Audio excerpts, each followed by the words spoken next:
question number 1. Can you please briefly describe some background about you and your organization? Yeah, so my name is Ashley Allen. I serve as the Executive Director of Inclusion and Intercultural Experience.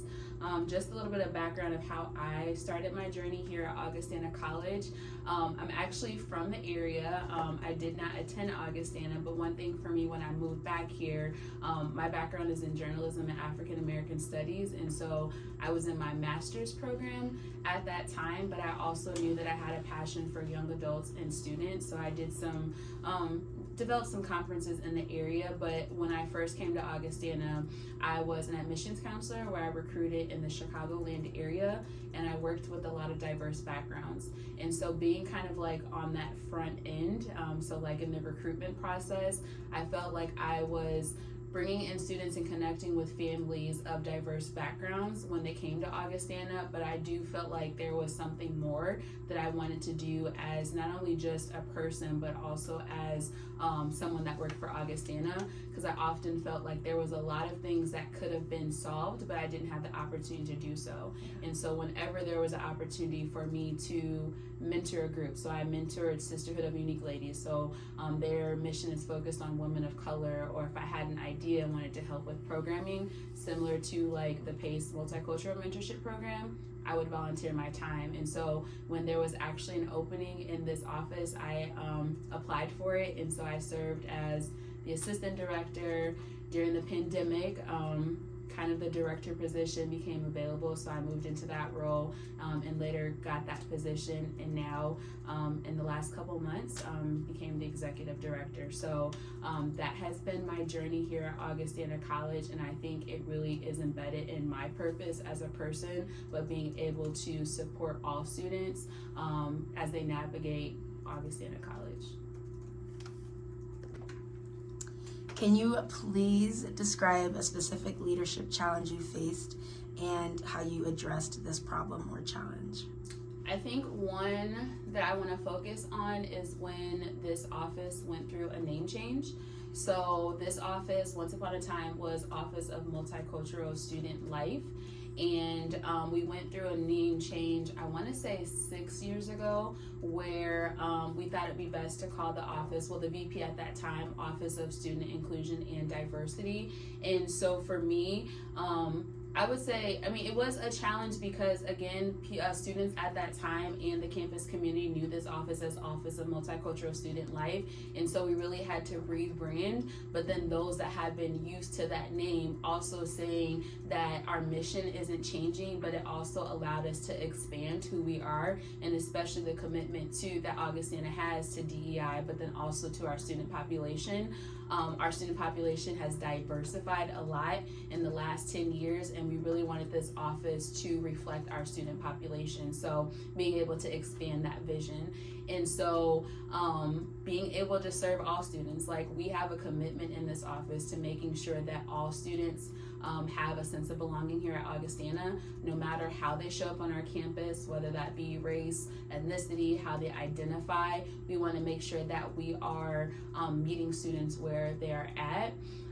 And so, as I mentioned, expanding the vision of who we are. Yes, we still serve underrepresented populations through programs like the PACE Multicultural Mentorship Program, or through Multicultural Men's Association, or through the programming that we have with LGBTQ+ or our international students. But it also, OSIP provides an opportunity where we can invite others in to learn about diversity, to train students across campus, but then also that we can celebrate our diverse identity here at Augustana College.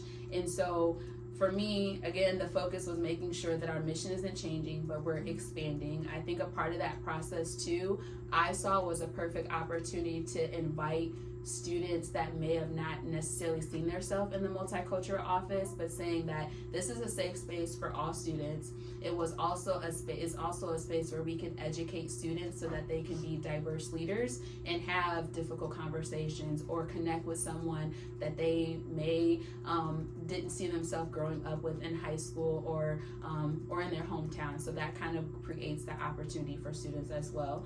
I think it took for us to make sure that we have clear and consistent communication. So making sure that we were sharing what the new vision was, the new name is, and just making sure all of our programs and our initiatives aligned with this rebrand of our office. And the last part that I'll say, one of the big pushes that helped us was using innovative approaches, especially during the pandemic. So social media, for example, that was something how we shared who we were. And my thing was, how can I communicate with a student or staff or faculty member that may never step foot physically in our office? How can I communicate who we are and still educate? And social media has been something that we've been able to use as a platform to be able to educate about diversity and inclusion in a way where you don't have to physically be here, but you may see a video, you may see a graphic that kind of communicates who we are as an office. Can you please describe the results of your actions or the lessons that you learned from this particular challenge?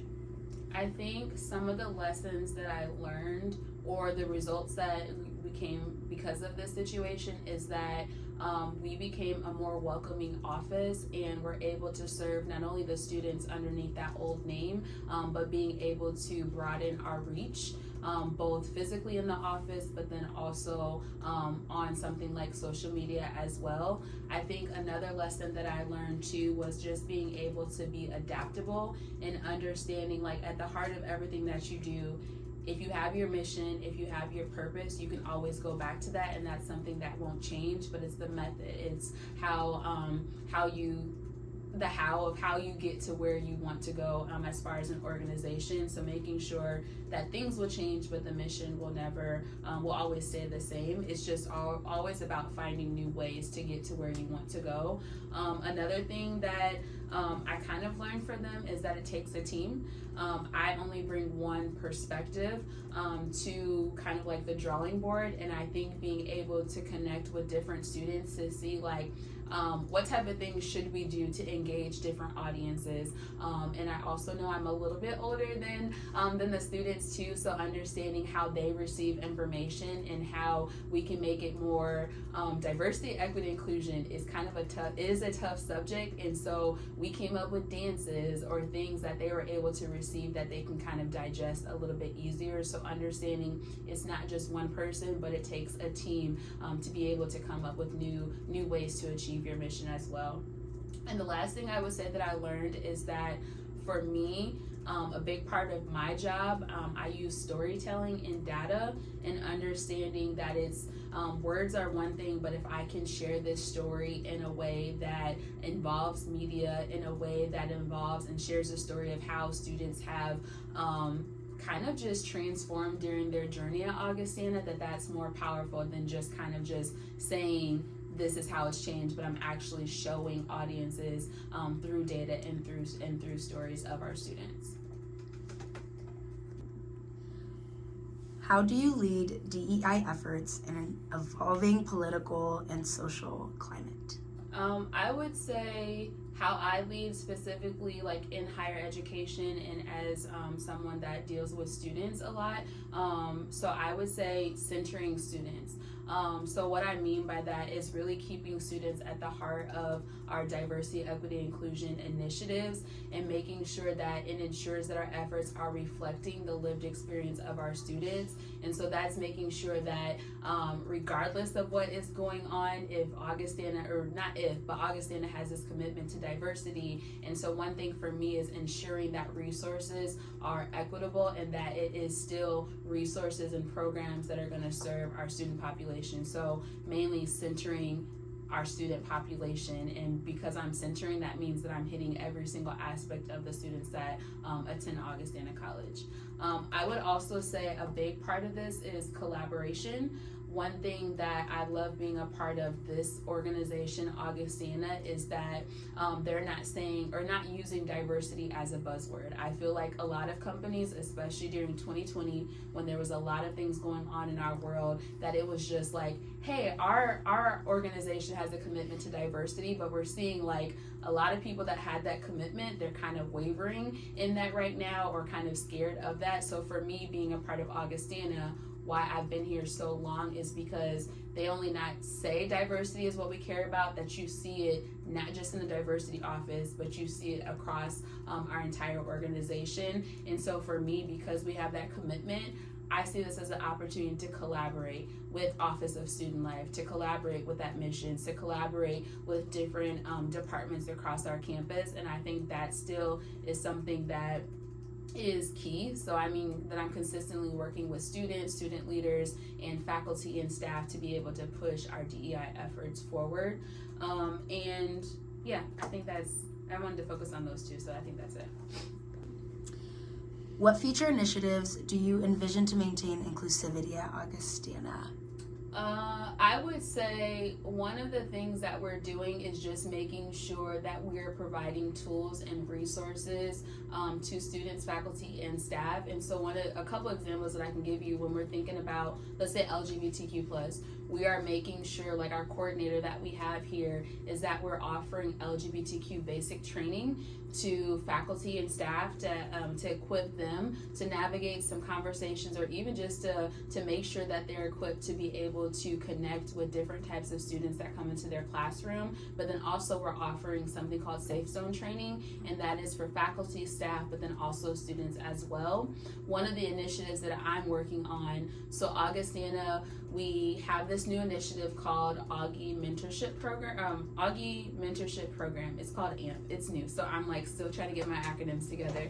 And so what that oversees is we're bringing together global ambassadors, PACE mentors, and the peer mentors, who are also now called Viking mentors. And so we're serving under an umbrella, and the goal with that is, sometimes our peer leaders have operated in silos, so PACE would do its own thing, GAs would do its own thing, and then peer mentors. And so we're thinking about, because we're bringing these programs together, we're going to do a lot of training together, and we're hoping that it'll bridge gaps. So I often hear international students that they have a hard time, connecting with domestic students, or, international students don't know how really to bridge that gap and socialize with domestic students. And so what we're hoping is to bring our leaders together, so it kind of creates this bridge. And if we can model that within our peer mentors and our leaders across our campus, we're hoping that also reflects within our student populations, our first year students as well. And so we're going to provide training, how they'll be able to mentor students that are different from them, be able to have difficult conversations, but then also provide our leaders with tools to be better mentors, and then also leadership development. So I'm really excited about that, because I think, again, it's going to bridge some gaps, but it's going to bring our leaders together so that they, can connect and be friends with students that are from a different country or from a different background. So that's one of the big initiatives that we're hoping it'll come from the leaders, and then it'll trickle down into first years and our entire campus community.